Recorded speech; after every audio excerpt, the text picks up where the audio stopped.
She inherited an abandoned ranch that everyone had forgotten about. People swore the old well was long, dried up and empty, but when her loyal dog started barking near it, she decided to take a look inside. What she found there changed her life forever. Subscribe to the channel and tell us in the comments which city you're watching from. The letter had arrived on a cold morning when the sky was pale and unpromising, carrying the scent of rain that never came. Anna had stared at the folded sheet for long minutes before she even broke the seal, sensing that it bore news that would alter the quiet, stagnant rhythm her life had taken since her husband's death. When at last she unfolded the paper, her hands trembling though she could not say why, the words swam into focus, a name she recognized dimly, a distant uncle she had never met but whose existence had been spoken of once or twice in hushed tones, had left her something. A piece of land, a ranch far out on the edge of the territory, abandoned for decades, unclaimed by anyone else. It was hers now, if she wanted it. For days afterward, she could not decide whether to believe in her fortune or to curse it. Life in the city had become unbearable. Every street reminded her of her husband's absence. Every familiar face seemed lined with pity. The small rooms where they had once lived together echoed now with a silence that pressed on her chest until she could scarcely breathe. She had no children, no parents left to turn to, and no purpose but the slow passage of days.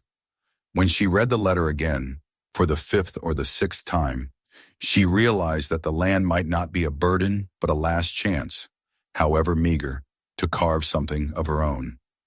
And so, within a fortnight, she had packed her meager belongings into a trunk, strapped it to the back of a borrowed wagon, and set off with only her dog Rex at her side. He was a German shepherd with keen amber eyes, his loyalty a steady flame in the void that grief had left.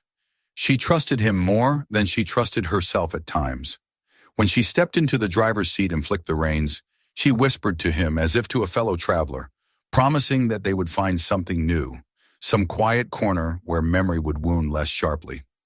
The journey stretched across days of harsh sun and nights when the stars glittered like brittle glass. The land grew lonelier the farther they went, settlements thinning until only windmills and distant herds broke the horizon. Dust coated her lips and hair, and Rex panted beside her, though his ears were always alert, pricked to every sound in the emptiness.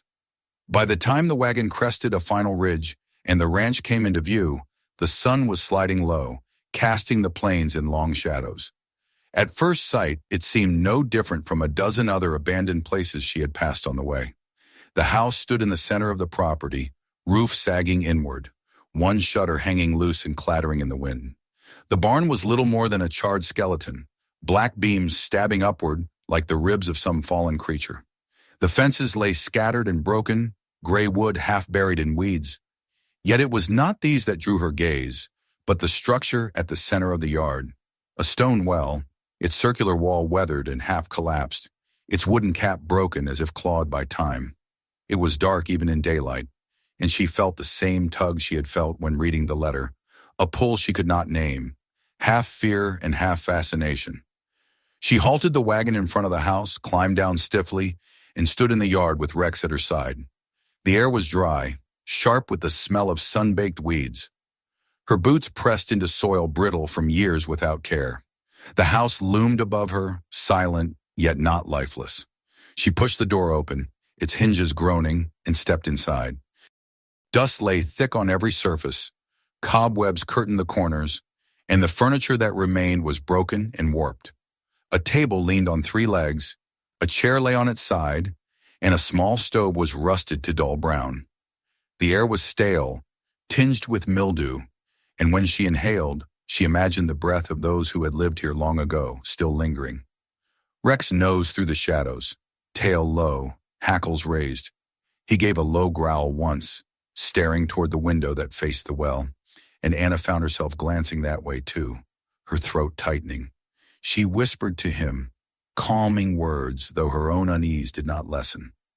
That evening she spread her bedroll in the corner of the largest room, the only space where the roof seemed sound enough to keep rain at bay. She ate a little bread from her pack, shared scraps with Rex, and listened to the house breathe around her. Boards creaked, nails groaned, and once she thought she heard a faint tap from the yard, like stones struck lightly. She told herself it was nothing more than the restless sighs of an old structure adjusting to her weight, or perhaps the wind stirring something loose. Still, her sleep came only in fragments. When dawn arrived, pale and cool, she stepped outside and faced the land that was now hers. The sun rose over stretches of dry grass and scattered mesquite, the horizon wide and indifferent. She thought of her husband then, of his steady hands guiding hers across the garden soil in their first small home, of his voice telling her that land never truly belonged to anyone, it merely tolerated them for a time. Now she stood on soil that had tolerated no one for decades, and she felt both humbled and challenged. She spent that day exploring the boundaries of the property. The fences marked a rough square, though in many places posts had fallen. The barn, though ruined, still held scraps of timber that could be salvaged. The corral was overrun with weeds taller than her shoulders. And always her gaze returned to the well. In the bright sun it seemed less ominous, but its darkness remained. Rex often circled near it, sniffing, ears pricked, tail stiff. When she called him away, he obeyed, but reluctantly, as if abandoning his watch. Later, in the small settlement a half-day's ride away, she introduced herself to a few locals. They eyed her with a mix of curiosity and pity, and when she told them where she was staying, their expressions shifted to something closer to alarm. One old woman muttered that the land was cursed. Another man, leaning heavily on his cane, told her bluntly that she should not stay. "Families who tried before you vanished," he said. "That well swallows more than water." Their words were layered with both superstition and memory, and though Anna smiled politely and dismissed them aloud, a seed of unease took root. Still, she could not turn away. She had come too far, and there was nowhere else to go. She returned to the ranch, to the silent house and the watchful well, and set herself to the task of survival. The first nights were the hardest. Coyotes yipped in the distance, owls hooted, and sometimes she thought she heard the faint creak of footsteps outside the walls. Rex would stiffen, ears forward, eyes fixed on the yard, his body taut with readiness. She would rise, lantern in hand, and open the door to nothing but the empty plain. The well's shadow stretched long beneath the stars. It was a beginning, however uncertain. She had inherited not just land but silence, suspicion, and something unspoken that lingered beneath the surface. Yet Anna was determined to endure. She whispered to Rex that they would make this place theirs, no matter what stories clung to it. And though the well loomed always at the center of her vision, drawing her gaze like a magnet, she told herself she did not believe in curses. She believed in work, in persistence, and in the loyalty of the dog beside her. As the days passed, her hands grew calloused from hauling wood and clearing brush. Her back ached from bending to lift broken rails and hammer loose boards into place. She moved through each chore with quiet determination, each stroke of effort an act of defiance against the muttered warnings she had heard. The neighbors might believe in shadows, but she had nothing left but this chance, and she would not surrender it easily. Yet even as she worked, her eyes strayed to the well, and her mind returned to the sound she thought she had heard that first night, the faint tap from beneath the ground. She told herself it was nothing, but deep inside she wondered. Rex, too, seemed restless, pacing the yard as if guarding something invisible. At night he lay near the door, his ears flicking at every sound, his body coiled like a spring. Thus the inheritance had revealed itself not as a gift freely given, but as a test. The land waited, silent and watchful, demanding to know whether she was strong enough to claim it. And though Anna told herself she was, a small part of her knew the truth. The land had secrets, and sooner or later, they would come to the surface. The days that followed her first night on the ranch unfolded with a rhythm of labor and silence, as though the land itself were testing her resolve before it would grant her the right to call it home. Anna rose each morning at dawn, her breath turning to mist in the cool air, and set herself to the task of survival. She gathered fallen timbers from the skeleton of the barn, carried them to the house, and patched the holes in the roof where rain might leak. Her hands grew raw from pulling weeds that had conquered the corral, her back stiffened from lifting stones to mend the sagging fence line. Each stroke of the hammer and each armful of debris cleared felt like an answer to the doubts that gnawed at her when she remembered the townsfolk's warnings. If others had fled, she would remain. She had endured grief, endured loneliness, and this land, however broken, would bend beneath her will. Yet even as she worked, the sense of being watched never left her. Sometimes she paused mid-swing of the axe, the silence pressing on her ears, and turned to scan the empty horizon. Nothing moved but the wind bending the dry grasses. Still, the sensation persisted, crawling across her skin, whispering that unseen eyes lingered just beyond her sight. Rex felt it too. Of that she was certain. He was restless from the first morning, pacing the yard with his head low, ears pricked, and tail stiff. His gaze returned again and again to the well, as though it were not a ruin of stone and wood, but a living presence. At night his unease sharpened into something more primal. As she lay in the corner of the house, staring at the dim ceiling beams, Rex would rise from his place at the door and stand rigid, a low growl trembling in his throat. His eyes glowed faintly in the lantern light, fixed toward the yard. Once he lunged suddenly, barking with a fury that startled her to her feet, only to stop short at the window, his teeth bared at the darkness outside. Anna took the lantern in shaking hands and opened the door, her voice steady for his sake, though her stomach clenched. The yard lay empty, the well crouching in silence, its rim silvered by moonlight. No intruder, no animal, nothing to explain the dog's warning. She soothed him back inside, whispering that old places always groaned at night. But in her heart, unease took firmer root. The days passed in toil, but the nights became a trial. Twice she woke to hear noises that seemed out of place, the scrape of something across the ground, the hollow thud of an object falling, faint and quick. Each time she lit the lantern and stepped outside, there was only silence, the plain stretching endless under the stars. Still, Rex would not settle, his body trembling as though he scented something she could not. She began to dread dusk, when shadows stretched long across the yard, and the well darkened to a deeper black, like an eye closing against the last light. Then came the morning when she found him digging at the earth near the base of the well.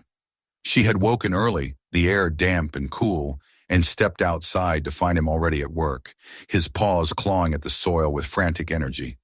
Dirt flew behind him, his chest heaving, his ears flattened. At first she scolded him, thinking he was chasing a burrowed animal. But when she drew closer, she saw that he was fixated on a patch of ground pressed flat against the stonework of the well itself. His claws scraped against something hard, and then with a sudden jerk he pulled free a small object half buried in the earth. Anna bent to pick it up, brushing dirt from its surface, and froze. It was a key, heavy in her palm, its iron body dark with rust. Unlike any she had ever seen, it bore an intricate loop handle engraved with faint markings, too worn to decipher. She turned it over in the morning light, unease prickling her skin. Such an object had not been dropped casually. It had been placed here, long ago, and left waiting until her dog unearthed it. She stood for a long time, staring at the key in her hand, while Rex pressed against her leg, panting softly, eyes still fixed on the well. She whispered to herself that it was nothing, some remnant of the ranch's earlier days, perhaps dropped by a farmhand, perhaps part of the pulley system once used to draw water. Yet her mind resisted such simple explanations. The markings were deliberate, the iron too carefully wrought, and the way Rex stared at it, ears tilted, head low, as though recognizing it, unnerved her in ways she could not explain. That night she placed the key on the table beside her bedroll and lay listening to the house creak and sigh. Sleep came only in fragments again, and when she stirred at some hour past midnight, the lantern long since gone dark, her gaze was drawn across the shadowed room to where the key lay. Moonlight spilled through the broken shutter and touched the iron just enough for it to glimmer faintly, as though reflecting a light deeper than the night sky. She closed her eyes and turned away, but unease burrowed deeper. The following days blurred into one another, filled with the same relentless work. She cut back brush, hammered nails, cleared debris. But each evening, as dusk descended, she felt the weight of the key in her pocket, for she had begun to carry it with her, unwilling to leave it behind. The weight was not heavy, but it seemed to pull at her, a constant reminder of what Rex had uncovered. She found her eyes straying to the well more often, wondering if the key belonged there, if it opened something hidden in its depths. Rex, for his part, did not relent. Each day he lingered near the well, sometimes lying with his head on his paws, staring at the dark opening, sometimes circling it with tail low and ears twitching, as though listening to something she could not hear. When she tried to draw him away, he came, but reluctantly, glancing back over his shoulder. His vigilance gnawed at her. Dogs did not cling to shadows without cause. The tension grew until it became part of the air itself, an unseen weight that pressed on her chest. She tried to dismiss it as weariness, as the strain of building something from ruin. But when the second week ended, and she woke once more to the sound of Rex growling low in the night, his body rigid before the window, she rose with the lantern and walked outside without hesitation. The yard lay still, stars scattered thick across the sky. Yet her eyes went at once to the well, and for the briefest moment she thought she saw something stir, a shimmer, like moonlight striking water, rising from its rim and vanishing before she could be certain. Her breath caught, her skin cold though the night was warm. She stood rooted, lantern trembling in her hand, until Rex nudged her leg with his nose, urging her back inside. She obeyed, though every step felt heavier than the last. When she lay down again, she pulled the key from her pocket and held it tightly in her palm, as though its presence could anchor her. The markings pressed into her skin, sharp and undeniable. She knew then that the well was not empty, and though she told herself she did not believe in curses, she also knew she could no longer ignore the truth. Something waited beneath the stones of her new home, something that Rex sensed, something that had left behind its mark in the form of an old iron key. The days of silent labor were over. What lay below was beginning to stir, and it would not let her rest until she faced it. The unease that had crept into Anna's heart with the discovery of the key did not fade with the passing days. Instead, it seemed to deepen, as though the very air around the ranch pressed closer each night, whispering of secrets too long buried. She tried to push the thoughts aside with work, throwing herself into the endless tasks of reclaiming the land. Yet no matter how many broken rails she mended or weeds she cut down, her eyes strayed inevitably to the well at the center of the yard. It had become a presence, a silent companion in her days, and an oppressive shadow in her nights, drawing her gaze like a magnet she could not resist. Rex did little to ease her mind. If anything, his restlessness grew sharper. He refused to leave the yard for long, always circling back to the well, his ears twitching as though he heard something beneath the surface of the earth. More than once she woke in the dim hours before dawn to find him pressed against the door, staring out across the yard with his body coiled like a spring. Sometimes he growled low, a sound that vibrated through the floorboards and settled in her chest. Other times he barked furiously, teeth bared, as if warning away an unseen intruder. But whenever she opened the door, there was nothing, only the dark mouth of the well, glimmering faintly in the moonlight. At last, her resolve to ignore it faltered. One morning, after a night of broken sleep filled with half-dreams of water whispering in the dark, Anna carried a lantern to the well. She stood at its rim, staring into the shadowed depths, her stomach knotted with both fear and determination. For as long as she had been here, the townsfolk had claimed the well was dry. Yet when she leaned over and peered down, she saw the faint shimmer of water far below, reflecting the pale daylight. The sight startled her more than if she had seen nothing at all. If there was water, then the land was not barren as she had been told. But if that was true, why had so many abandoned it? Why had no one spoken of the truth? She tied the lantern to a rope and lowered it carefully into the darkness.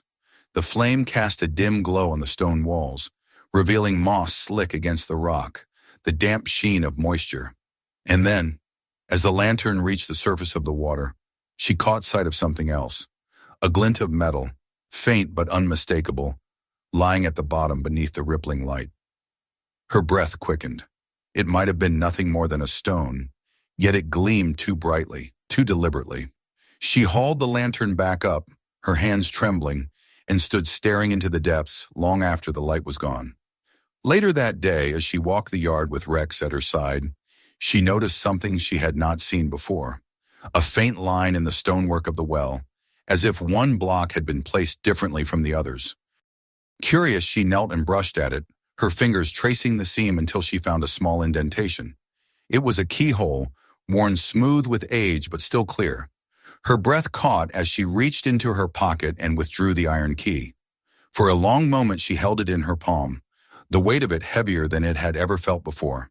Then, heart pounding, she slid it into the opening. The key turned with surprising ease, a metallic click echoing softly. The stone shifted, revealing a small wooden hatch concealed in the wall of the well, its edges swollen with moisture but intact. From within drifted a breath of cool air, carrying the scent of damp earth and iron. Rex whined low, pressing close to her leg, his eyes fixed on the darkness beyond. Anna hesitated, torn between fear and curiosity, but in the end her need to know outweighed her dread.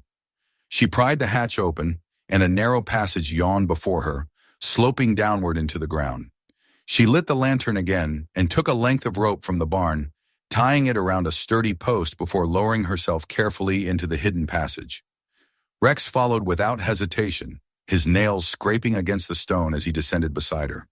The air grew cooler the farther they went, thick with the smell of mildew and old stone. Water dripped somewhere in the distance, the sound echoing like a heartbeat. The passage was narrow, forcing her to duck, and the beams that shored up the walls were black with rot. Yet despite her fear, Anna pressed on, her lantern casting trembling shadows that seemed to move of their own accord. The tunnel stretched farther than she had expected, its floor uneven beneath her boots.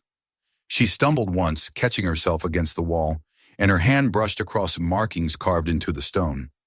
She raised the lantern and saw crude symbols etched into the surface, their meaning lost to time. Some were simple lines, others more complex, looping shapes that might have been letters or warnings. She traced them with her fingers, shivering at the thought of the hands that had cut them there, long ago. At last, the tunnel opened into a small chamber. The ceiling rose higher here, and the air felt heavier, as though it had not been disturbed for decades. In the corners lay remnants of old crates, their wood softened by damp and gnawed by insects. Rusted tools leaned against the wall, their blades corroded to orange dust. And there, in the farthest corner, sat a chest half covered by rotting cloth. Its iron fittings were streaked with rust, yet the wood beneath seemed strangely intact. Anna approached slowly, her pulse loud in her ears. She set the lantern beside it and brushed away the cloth. The chest was bound with a simple latch, which crumbled at her touch. She lifted the lid, and the sight that met her eyes stole her breath. Within lay a bundle of papers wrapped in oilcloth, their edges frayed with age. She drew them out with trembling hands and unrolled the covering. Maps, diagrams, and pages filled with cramped handwriting spread across her lap, their ink faded but still legible. She saw lines marking tunnels, notes about supplies, and strange symbols repeated again and again. The dates, though blurred, seemed to match the years of the war. Beneath the papers were other objects, a small pouch that clinked with the sound of coins, and a metal box that rattled when she shook it. She opened the pouch and gasped at the sight of gold coins gleaming faintly in the lantern light. Each was stamped with symbols she did not recognize, but their weight in her hand was undeniable. She quickly returned them to the pouch, her heart racing. This was no simple relic. Someone had hidden these things with purpose, perhaps fleeing, perhaps intending to return. Rex whined again, and she looked up to see him staring toward the dark passage, his body tense, his ears flattened. For an instant, Anna thought she heard something too, a faint sound, distant but distinct, like a stone being struck deep underground. Her blood ran cold. She stuffed the papers back into the chest and closed the lid, then hesitated. The documents felt important, more important than the gold. She could not leave them here. Gathering them into her arms, she hurried back toward the passage, Rex pressing close beside her. When at last she emerged into the daylight, the sun seemed brighter than ever, the air fresher. She secured the hatch and replaced the stone, her hands shaking as she did so. Back inside the house, she spread the papers across the table, her eyes scanning the faded lines and hurried notes. The more she read, the more unsettled she became. Whoever had made these maps had known the land intimately. had carved tunnels beneath it with precision and purpose, and woven through the notes were names she did not recognize, but written with urgency, as though they carried great weight. That night she slept little, the papers hidden beneath her bedroll, the key clutched in her hand. Rex lay at her side, his body tense, ears flicking at every sound. Once again in the quiet hours, Anna thought she heard it, the faint clang of metal striking stone, rising from deep within the earth. She pressed her hands over her ears, but the sound echoed inside her chest long after it faded. By dawn, she knew one thing with certainty. The well was no simple ruin, no empty relic of the past. It was a gateway, a threshold into secrets that had been buried for generations. And now that she had opened it, there would be no turning back. The morning after Anna's discovery in the well felt heavier than the ones before, as if the very air carried the weight of what she had seen. The papers she had spread across the table lay hidden once more beneath her bedroll, yet their presence seemed to pulse through the house like a second heartbeat. She moved about her chores distractedly, her thoughts returning again and again to the narrow passage below the stones and the chest that still rested in the chamber. She had taken only the papers. The pouch of gold and the metal box remained where she had found them. She told herself she would not go back, that curiosity had already dragged her far enough into darkness. But even as she spoke the words in her mind, she knew they were lies. Rex lingered by the door that morning, his eyes fixed on the yard. When Anna stepped outside, she found him already circling the well, his ears alert, his nose twitching as if he could still scent the cool air that had drifted from the hidden hatch. He looked at her as though urging her to follow again, and she felt a tug deep inside, equal parts dread and determination. The questions burned too fiercely now to ignore. What else had been buried below? Who had left it, and why had it been hidden with such care? The maps and names suggested something larger than simple survival. They hinted at design, at intention, at secrets too dangerous to remain in daylight. That evening, as the sun dropped and the shadows stretched across the yard, she gathered her courage. She lit the lantern, tied the rope once more, and returned to the hatch. The stone turned aside easily, the key sliding into place as though it had been waiting only for her. Rex pressed against her leg, uneasy but unwilling to leave her side. Together they descended, the lantern flame quivering with each step, the air cooling until it stung her lungs. The chamber looked just as it had the night before, undisturbed, though the shadows seemed deeper now. Anna set the lantern down and approached the chest again. She hesitated, her hand hovering over the latch, then forced herself to lift the lid. The pouch of coins gleamed faintly, each stamped with symbols she could not place. She took one in her hand, the weight solid and cold, and imagined what it might buy. Tools, food, a future. Yet unease stirred in her chest, and she quickly dropped it back into the pouch. The gold felt less like a gift than a snare, a lure left to tempt anyone desperate enough to seek it. Her gaze turned to the metal box. She pried it open with trembling fingers, and found within a small collection of objects wrapped in cloth. The first was a pocket watch, its face cracked, but its hands frozen at a precise hour. She wound it absent-mindedly, but it did not move. Beside it lay a set of documents, tied together with string. These were different from the maps she had taken before. They bore lists of supplies, records of shipments, and notes written in hurried hands. Some words leapt out at her: ammunition, rations, tunnels secure. Others were names, always names, sometimes with numbers beside them. She could not understand it all, but the urgency of the handwriting told her it had been important. Rex whined again, pawing at the ground near the far wall. Anna lifted the lantern and followed his gaze. At first she saw only stone, rough and scarred from the marks of tools, but then her light caught something different. A section of wall had been bricked over carefully, the mortar still visible though cracked with age. Unlike the rough rock around it, this wall looked deliberate, as if it concealed something, and in its center was a mark scratched faintly into the stone, an arrow pointing downward. Her breath quickened as she set the lantern aside and pressed her hand against the wall. The bricks were cool beneath her fingers, the mortar crumbling slightly when she pushed. She glanced at Rex, who stood rigid, tail low, ears back. For a long moment she hesitated, torn between fear of what might lie beyond and the gnawing need to know. Then she lifted the crowbar she had brought with her and wedged it between two stones. The first resisted, then shifted with a groan, dust spilling into her eyes. She coughed but pressed on, loosening another, then another, until a gap yawned wide enough to peer through. The lantern's light spilled into the space beyond, and Anna gasped. Rows of wooden crates filled the chamber, stacked neatly despite the decades that must have passed since anyone laid them there. She pushed the opening wider and stepped through, her boots crunching on debris. The air was thick with the smell of earth and rust, but beneath it lingered something sharper, metallic, like the tang of iron. She lifted the lid of one crate and recoiled.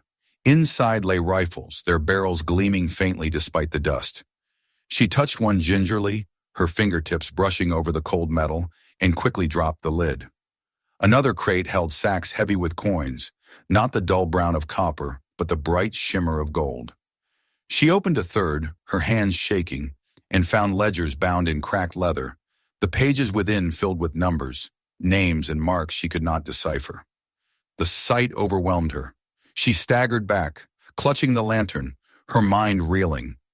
This was no simple store of survival supplies. This was a cache, hidden with care, left behind by men who had wielded power. The rifles, the gold, the ledgers. It was all too deliberate, too organized, and if it had been left here, it was not meant to be found. Rex barked suddenly, the sound sharp in the enclosed space. Anna whirled, her heart racing, but saw nothing in the shadows. Still the air seemed to shift, a faint tremor running through the ground beneath her feet. She stuffed one of the ledgers into her coat without thinking, then hurried back through the opening, dragging the lantern with her. The crates loomed behind her, silent but heavy with meaning, as though watching her leave. By the time she emerged from the tunnel, the sky above had deepened into twilight. She shoved the hatch closed, her hands trembling, and stumbled back into the house. She laid the ledger on the table and flipped it open. The handwriting was faded but clear, each page filled with lists, tallies, and signatures. She recognized none of the names, yet something in the way they were recorded, with dates and amounts, spoke of influence, of power hidden beneath the surface. Judges, merchants, agents. These were no ordinary men. They were pillars of the territory, and their names were tied to whatever had been buried beneath her land. Sleep eluded her that night. She lay with the lantern burning low, the ledger hidden beneath the floorboards, and listened to the house creak around her. Once, in the still hours before dawn, she thought she heard it again, the steady clang of hammer against stone, rising from the earth.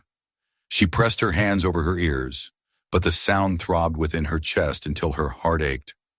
When morning came, she looked at the land with new eyes. The fences, the barn, the fields, all were pieces of a surface that concealed something deeper, something older and darker. She had inherited not just soil and wood, but the weight of secrets carved into the ground. And though she told herself she would leave the cache untouched, a part of her knew she would return. The gold tempted her, yes, but it was the ledgers, the maps, the names that drew her most strongly. They were not treasure. They were testimony, and in their faded ink lay a story that had yet to be told. As the sun rose higher, Anna stood in the yard with Rex at her side, her eyes fixed once more on the well. It no longer seemed merely a ruin. It was a threshold, a mouth that swallowed men and their secrets, and now it had given some of them back to her. She did not know yet what it meant or what dangers it would bring, but she felt the truth deep in her bones. The ranch was no longer silent. Its shadows had begun to speak. The days that followed her discovery in the underground chamber were restless and heavy, as though the very air of the ranch had changed. Anna went about her work as best she could, mending fences, clearing brush, and trying to push thoughts of gold and rifles from her mind. But she could not stop the weight of those ledgers from pressing against her thoughts. Each night she lay awake, turning over the names she had read, names of men who still lived, men who still wielded power in towns and courts. She could almost see their faces, stern and confident, never suspecting that a lonely widow had stumbled upon the records of their treachery. The silence of the land no longer felt empty, but watchful. Rex grew more anxious with each passing day, rarely straying far from the house. his head lifting at every faint sound. At night he slept lightly, rising to growl at shadows outside, the fur along his back stiff. More than once Anna followed his gaze and thought she saw movement at the far edge of the property, a figure standing too still, a horse lingering on the ridge before vanishing into the dust. She told herself it was imagination, yet the unease gnawed at her. Her trips into town became ordeals. She rode in only when necessary, buying flour, nails, or lamp oil, and each time she felt eyes on her as she passed. Conversations hushed when she entered the store, and more than once she caught the sound of her name whispered. Once, as she left with her supplies bundled in a sack, a boy called after her, "Gold woman," before darting away. She pretended not to hear, but her stomach tightened. Rumor was a fire that spread quickly in places like this, and now it licked at her heels. The first direct sign of danger came one morning when she found fresh tracks near the well. They were boot prints, clear and sharp in the dust, circling the stones as though someone had paced there in the night. She knew they were not hers, and no traveler had passed the ranch in days. Her heart pounded as she crouched to study them, her fingers brushing the disturbed earth. Rex whined at her side, his ears back, his tail low. She rose quickly and went back into the house, bolting the door, though the sun was high and bright.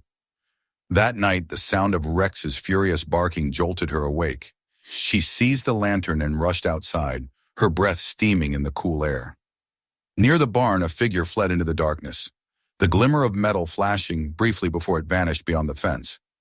Rex charged after it, but stopped at the boundary of the yard, snarling until the night swallowed the intruder. Anna stood trembling in the doorway, the lantern shaking in her hand. Someone had been there, watching, searching. She had no doubt they would return. 2 days later, as she was repairing a section of fence near the southern boundary, 3 riders appeared on the ridge. They did not approach at once, but lingered there, their silhouettes sharp against the sky. At last they descended slowly, their horses kicking up dust as they crossed the plain. Anna straightened, her hammer heavy in her hand, and waited. Rex stood at her side, growling low, his eyes never leaving the men.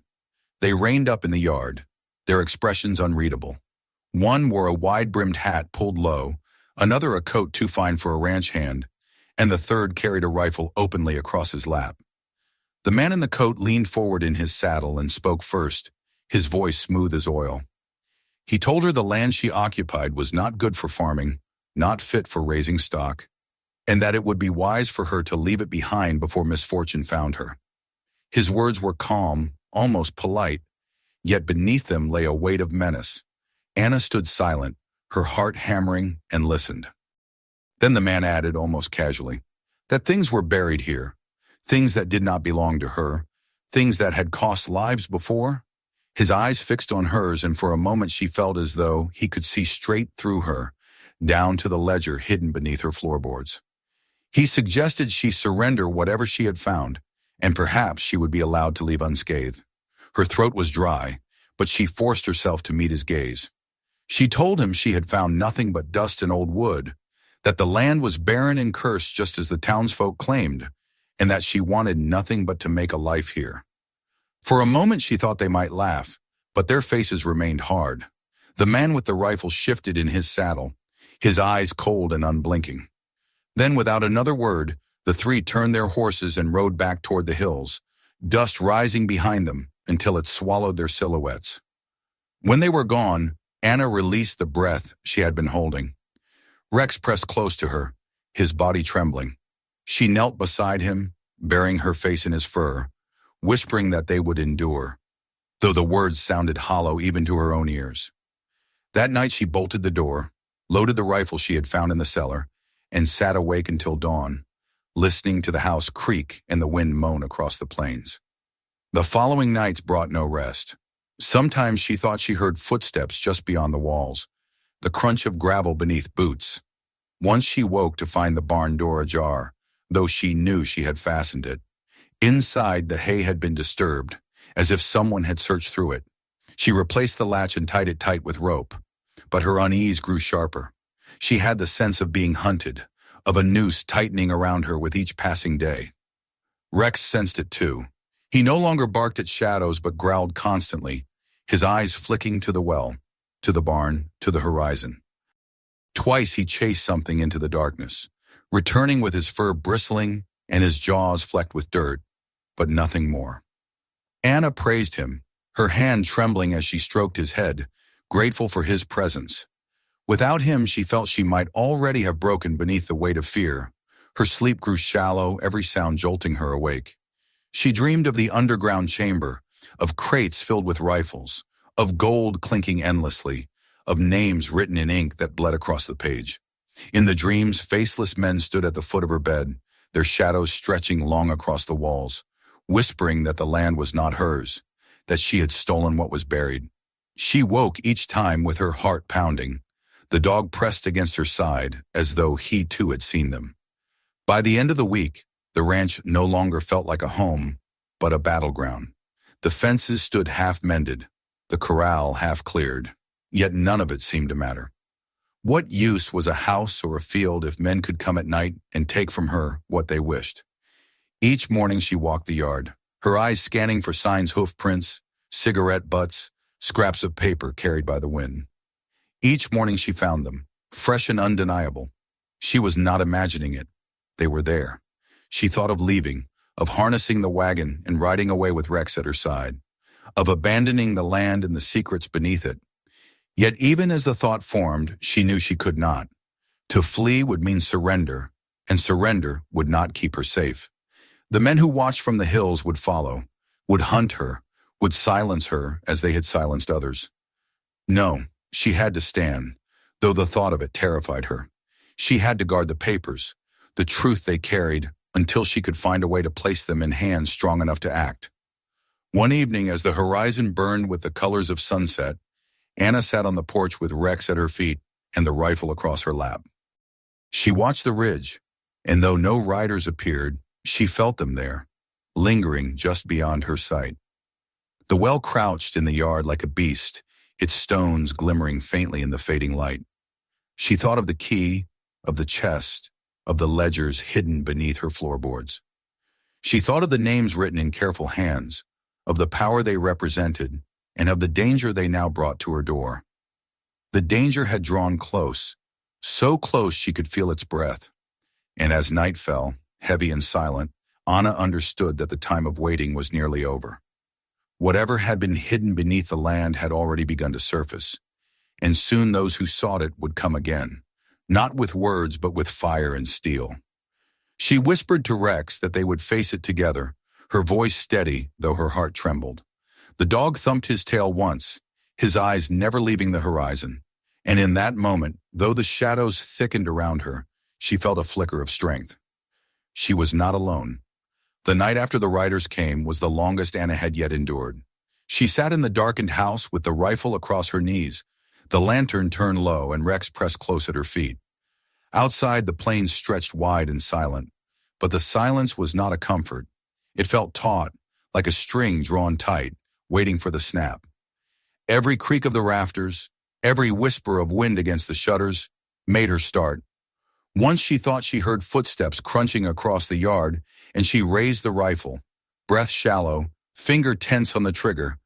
But when she peered through the window, there was only the vast dark yard and the hulking shape of the well, black against the stars. She sat through the hours, her mind circling back again and again to the ledgers hidden beneath the floorboards, to the gold she had left in the chest underground, to the words the writers had spoken. At dawn she rose, though she had not slept, and stepped outside into the pale light.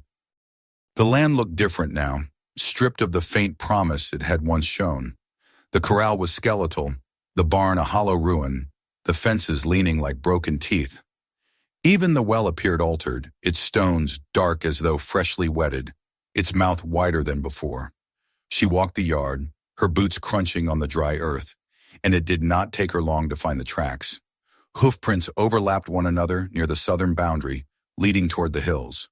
Bootprints circled the porch, pressed deep into the soil. They had come close in the night, closer than ever before, perhaps standing at the edge of the house, listening to her breathe through the thin walls. Her skin prickled at the thought, and she found herself glancing constantly toward the ridges, certain she was still being watched. That day she did little work. She sat on the porch with the rifle near at hand, her eyes scanning the horizon. Rex lay at her feet, but even he did not rest. His ears twitched at every sound. His head lifted often, his gaze sweeping the land as if waiting for something he could not yet see. As the sun dropped, Anna knew she could no longer delay. The riders would return, and when they did, she had to be ready. She went inside and pried up the floorboards, lifting the satchel of papers she had hidden there. She unwrapped them carefully, sorting through the brittle sheets by lantern light, her eyes scanning the faded ink. Each name she read felt like a stone pressing down on her chest. These were men of power, men who walked freely in towns and cities, men whose wealth and authority rested on the secrets buried beneath her land. She knew now with certainty that if they learned what she held, they would kill her without hesitation. She considered burning the papers and destroying them so the danger might pass. But the thought made her stomach twist. The gold beneath the barn was temptation, but the ledgers were truth. To destroy them would be to surrender not only her life, but the chance of justice, the chance to expose those who had built their strength on lies. She heard her husband's voice in her memory then, telling her long ago that dignity was not given but taken, wrested from a world that often denied it. Perhaps this was the way to reclaim her own, to stand for something greater than fear. She tucked the papers into the satchel again and wrapped it in cloth, hiding it in a new place beneath the boards. When she nailed them back down, her hands shook, but in her heart, a decision had taken shape. 2 nights later, the riders returned. This time, there were more of them. Anna heard the sound first, faint at a distance, like the whisper of thunder rolling across the plains. She rose from her bed, her heart hammering, and seized the rifle. Rex stiffened beside her, growling low, the sound vibrating through the floor. The thrum of hooves grew louder until there was no mistaking it. She peered through a crack in the shutter and saw them, at least 6 men, their torches burning in the night, their silhouettes sharp against the glow. The light flickered across the yard, leaping shadows over the well and the porch. The men dismounted, their horses stamping restlessly, and spread out with the deliberate calm of those who knew exactly what they meant to do. Anna doused the lantern and crouched in the dark, the rifle tight in her hands. Rex's growl deepened, but she pressed a hand against his back, whispering for silence. Outside, voices murmured, low but firm, and then the first shot shattered the stillness, splintering wood from the side of the house. Anna flinched, her ears ringing, but did not fire back. She crouched lower, listening as boots pounded on the porch. The door rattled once, twice, then crashed inward under the weight of a shoulder. A man burst through, torch in hand, his eyes wide at the sight of her. Anna raised the rifle and fired. The blast thundered in the small room, and the man cried out, stumbling back into the yard.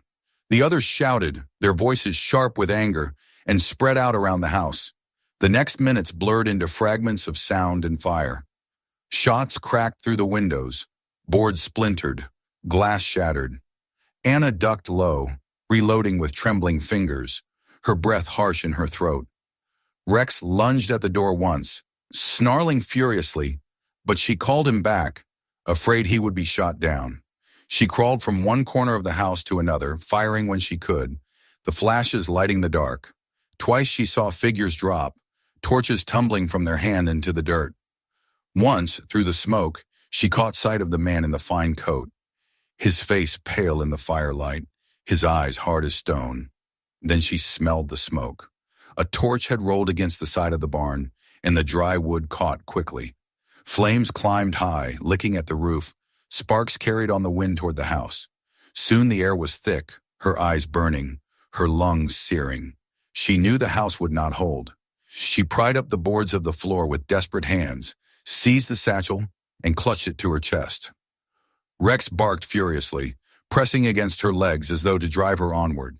She stumbled out the back door as flames climbed higher, the heat baking her skin. Shots rang out around her, but she kept low, darting across the yard toward the barn where the hatch lay hidden beneath debris. She pulled it open with trembling hands and dropped inside, the darkness swallowing her. The air was cool, damp, filled with the memory of earth. She groped her way forward, the satchel thumping against her side, her breath harsh and ragged. Behind her she heard the shouts of men giving chase, their boots clattering on the ladder, their voices echoing in the tunnel. Panic surged in her chest, but she forced herself onward, deeper into the passages. The tunnel bent sharply, and she remembered the place where the timbers had sagged.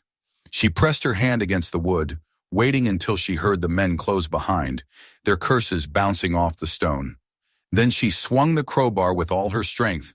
The timber cracked, groaned, and gave way. Earth and stone tumbled down with a roar, filling the passage behind her.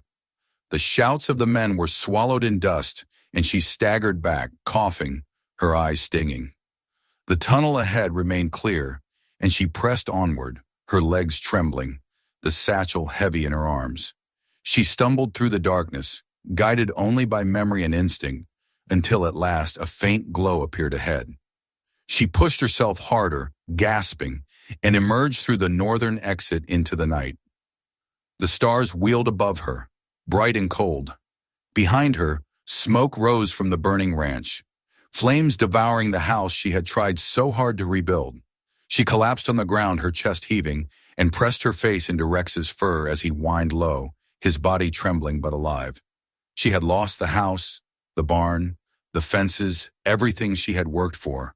But in her hands she still held the satchel, the proof of everything hidden in the earth. The days that followed blurred into one long flight. Anna rode hard across the plains, keeping to gullies and dry washes, avoiding roads where riders might follow. Twice she thought she saw men trailing her on the horizon, but each time she pressed onward until the shapes vanished. She slept little, curled against Rex beneath the stars, the satchel pressed beneath her head. She dreamed of fire and stone, of gold gleaming in the dark, of names written in ledgers like chains binding the land. She woke each time with her heart pounding, and each time she forced herself onward. At last she reached the capital, its streets crowded with wagons and soldiers, its buildings rising high above her. She dismounted wearily, her body aching, and carried the satchel with trembling hands. Inside the courthouse, she placed it in the hands of men whose authority could not easily be brushed aside. She watched as they unwrapped the cloth, spread the papers across a table, and bent their heads over the ink. She saw their eyes widen, their voices sharpen. She heard names spoken aloud, names that echoed through the halls of power. The storm that followed broke swiftly. Warrants were issued, arrests made. Judges who had once sat in lofty halls were stripped of their robes. Merchants were seized, agents accused. The network unraveled, each thread pulled free by the words Anna had carried from the depths of her land. The rifles and gold were taken as evidence, the crates hauled from the tunnels, but it was the papers that carried the true weight, the proof that toppled men thought untouchable. For Anna, the aftermath was both blessing and burden. The government recognized her role, granting her ownership of the land and rewarding her with coin enough to begin again. She sent word to her family, and at last her kin came to stand beside her. Together they raised new walls on the ashes of the old house, planting seeds where weeds had grown. The land was not easy, but it was theirs. Yet even in peace, the memory of that night lingered. Sometimes Anna walked to the well and stood over its rim, staring down into the darkness. The stones were cool beneath her hands, the water below reflecting the sky. She listened, straining, half expecting to hear again the faint clang of hammer on stone. But the sound never came. The silence was deep now, and in that silence she found a measure of comfort. The true worth of the land was not in the gold buried beneath it, nor in the ledgers that had toppled powerful men. Its worth lay in the chance it had given her to rise from ruin, to reclaim her dignity, and to bring her family home.